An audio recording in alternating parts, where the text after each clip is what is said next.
Good afternoon, everyone. It is really a tremendous honor for us to welcome our governor home to Western New York. We're so grateful that Governor Kathy Hochul could be with us today.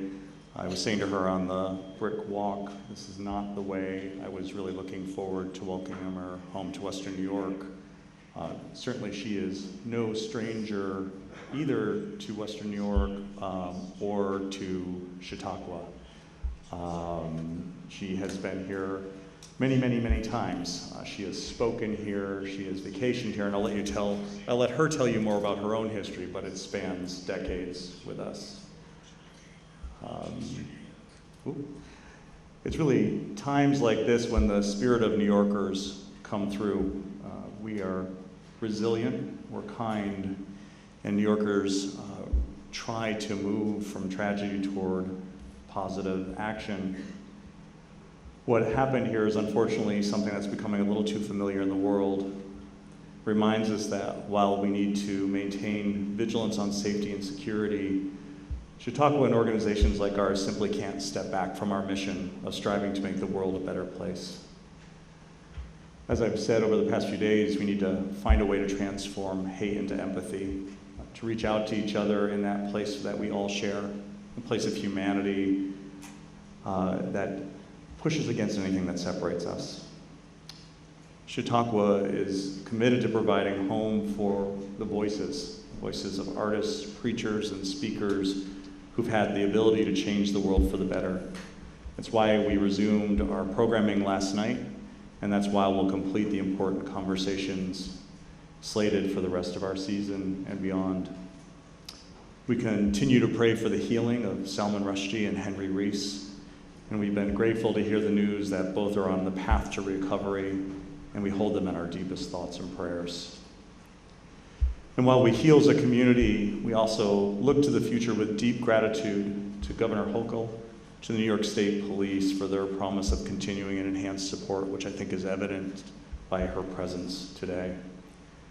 I just want to close by offering my personal profound thanks to the New York State Police, the Chautauqua County Sheriff's Office, our elected officials, especially County Executive P.J. Wendell, who was a real rock for us on the day of the incident, our own police and security officers, paramedics, volunteer firefighters, and other emergency response personnel, and our own staff, and so many of you as community members who collaborated to respond to this tragedy. I want to again thank Governor Hochul and her team for coming today, and while I wish it were under very different circumstances, her presence is healing, and so Governor, welcome home to Western New York. Thank you.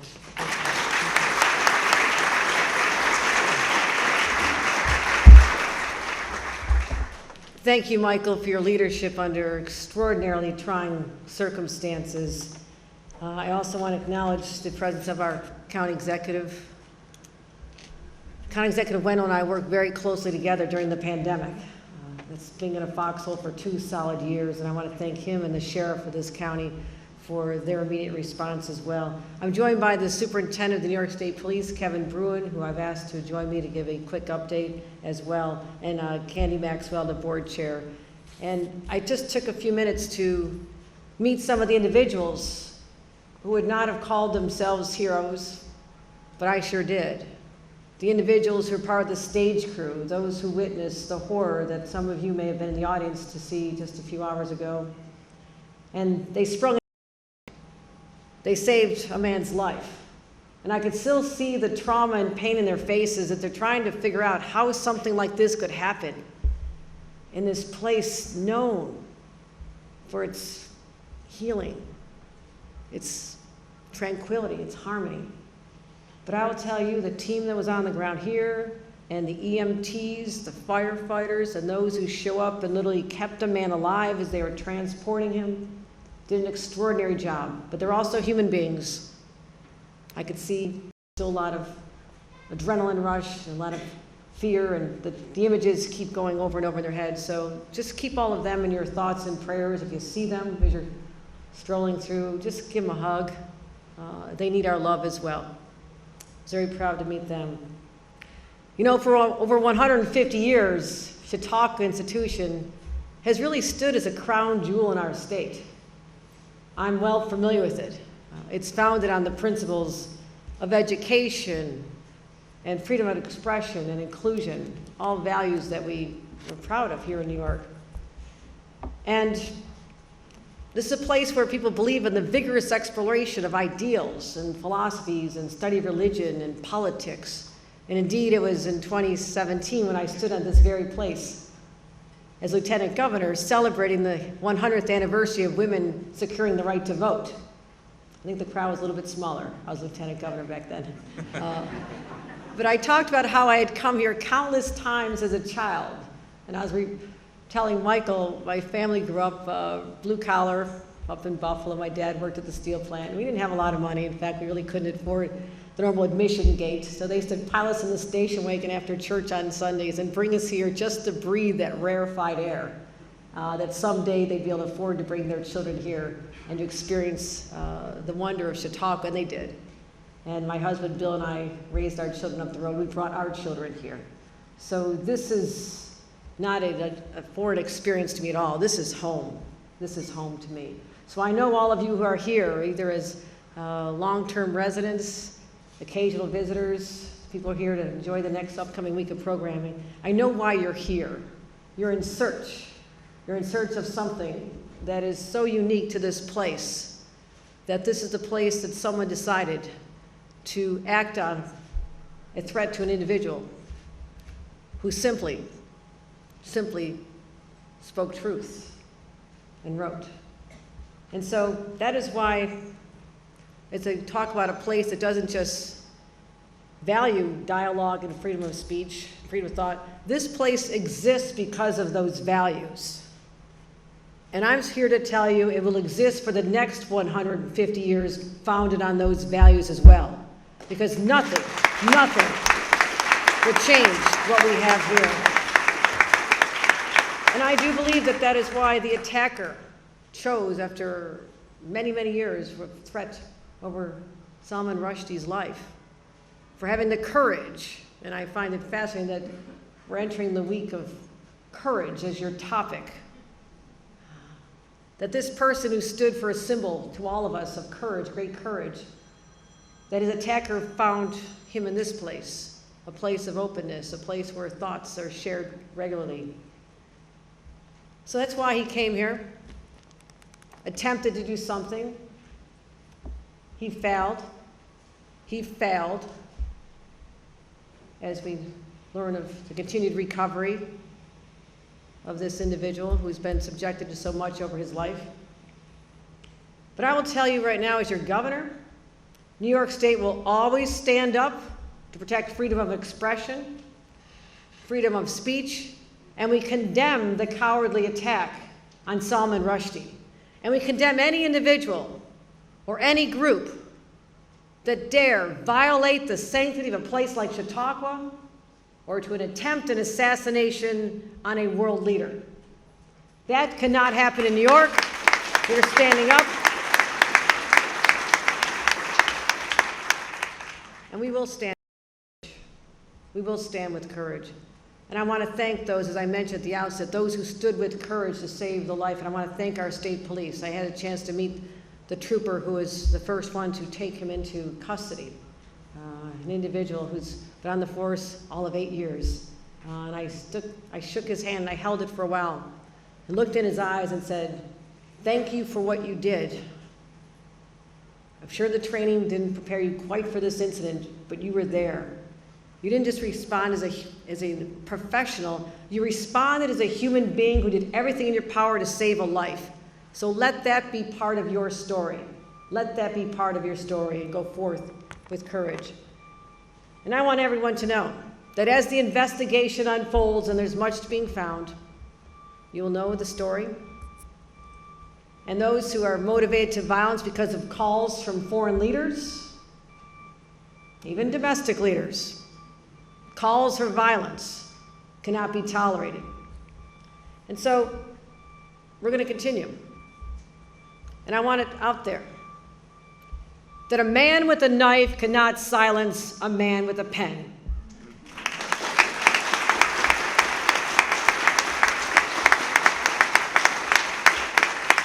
We will ensure the safety of all New Yorkers. We'll now never allow anyone to harm the ideals of this institution. And I'm also going to talk about some other threats that we're facing, because this is not the first time in the last 3 months that the spotlight of the world has been focused on Western New York. May 14th, 3 months ago, the attack, the racist attack by a white supremacist on neighbors in Buffalo, New York. The grocery store is literally 10 minutes from where my husband and I live. I know this community well. And they were targeted by an individual who is so radicalized on social media, and I'm going to guess that is where the attacker on Rushdie was radicalized and learned how to ferment the evil in their heads, is social media. All this is out there. That person was radicalized in our own state, traveled 3 hours, and why did he go to Buffalo, New York? Because he searched and found that that was the largest black population and the closest drive to him. That was 3 hours. He could have gone to Brooklyn, 3 hours and 15 minutes. He was in search of doing the massive, most amount of harm he possibly could. So in the immediate aftermath of that, we went back to Albany, and I said we're going to do something about this. Not only ban AR-15s from teenagers, being able to buy them, as was the case. That is now the law of the land. You have to have a background check. You have to be over 21. That changed. But also, I said we have to form a specialized unit in our state police to focus on domestic terrorism. We now have that stood up. We're focusing on it. And we also are focusing on social media platforms. I have called on our Attorney General, Tish James, a strong woman. You do not want to mess with Tish James. And she is out there working with her team to find ways that we can monitor so we can see what's happening before it happens, because I don't want to be in the business in New York State of solving crimes.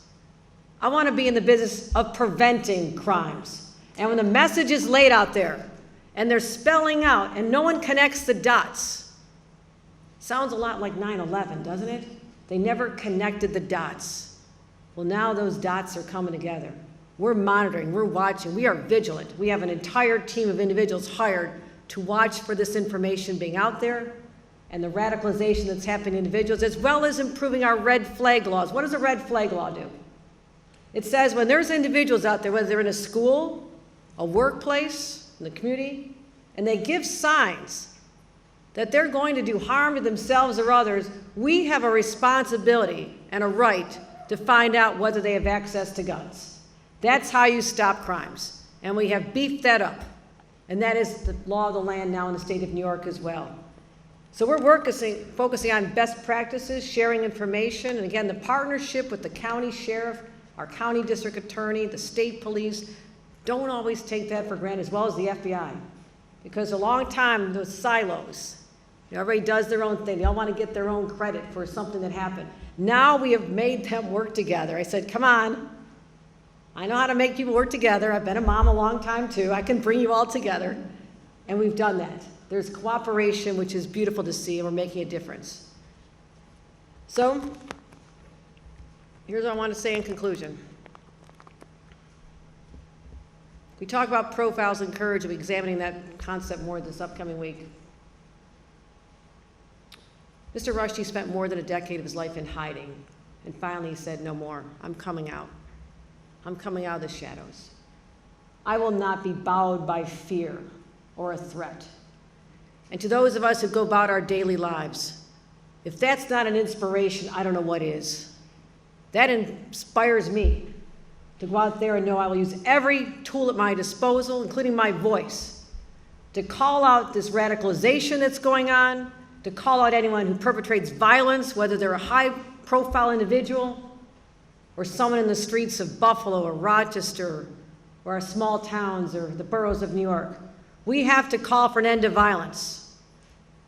And it's not just here in New York in our country. We just saw an attack on a bus in Israel, Middle East, where children, people from New York State were on a bus, were attacked, and are now struggling in a hospital.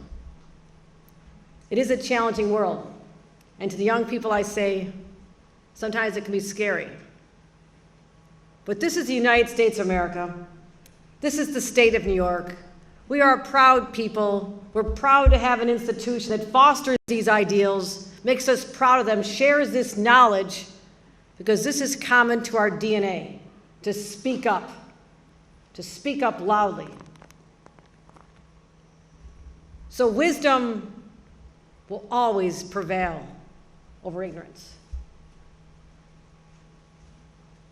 I'll also say that tolerance will always prevail over hate. Courage will always prevail over fear. And the pen will always prevail over the knife. Thank you. Thank you for being here today. Thank you for showing up. Thank you for showing your appreciation for the Chautauqua ideal, and onward to the next 150 years together. Thank you very much.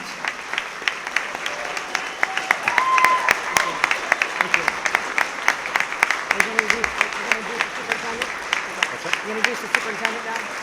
Yeah, you want to? Thank you. I'd like you to hear the latest from Superintendent Kevin Bruin, who's been monitoring this, getting details on the investigation. Again, it's still very early. I want people to know that, but there is much that's being revealed, and it'll be out there in the public very shortly. But in the meantime, just give an update on what we're working on. Superintendent. Thank you, Governor. Good afternoon. Kevin Bruin, Superintendent of State Police. At the direction of the governor, the state police are going to substantially increase our presence here. We're going to do it in conjunction with the county sheriff and in discussion with members of the Institute staff. Some of it you will see, some of the commitment you will see in terms of uniformed troopers with canines, and a lot of what will happen you won't see. There'll be investigators doing background work and threat assessments and other sorts of things that we do to try to get ahead of something. We have a great relationship with the sheriff, we have a great relationship with the district attorney's office, and we have a fantastic relationship with the FBI out of Buffalo, and we're going to continue to work not only prospectively to make sure that the security situation is in hand, but we're also working on continuing to investigate the incident that happened the other day. So I want to thank the sheriff and the members of the Institute staff for allowing us to come in here and help. Thank you all.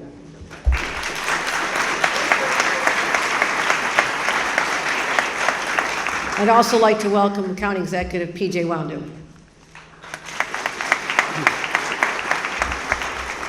Well, thank you, Governor. It is an honor to be here, and I will say we spent 2 years working closely together, so I know full well the governor's ability and her prowess to accomplish tasks.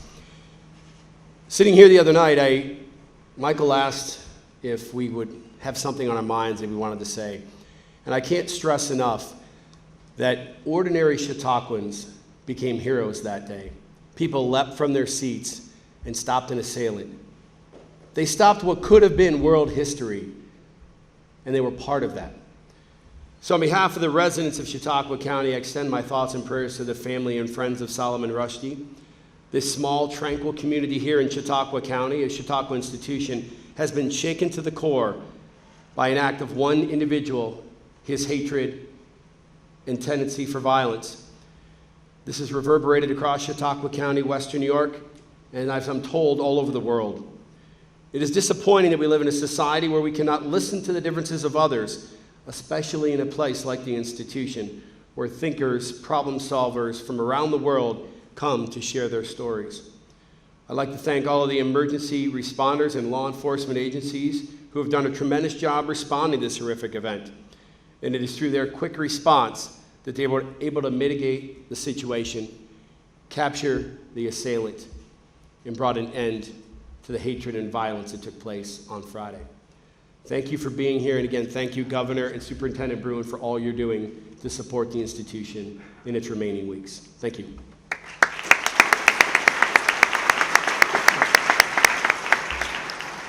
Allow me to just close out by thanking the governor, thanking the county executive. It was remarkable on the day that the attack happened, how not only our community came together, but the folks behind me offered their support. I talked to the governor 2 or 3 times personally that day. County executive parked himself in our conference room for about 9 hours. And state police and local sheriff have been tremendous. And so for Chautauquans, I hope that you leave this knowing that this team is working to continue the rest of our season. But please join me in thanking the tremendous people in our government and our law enforcement that have helped us to stay safe and to move on from this.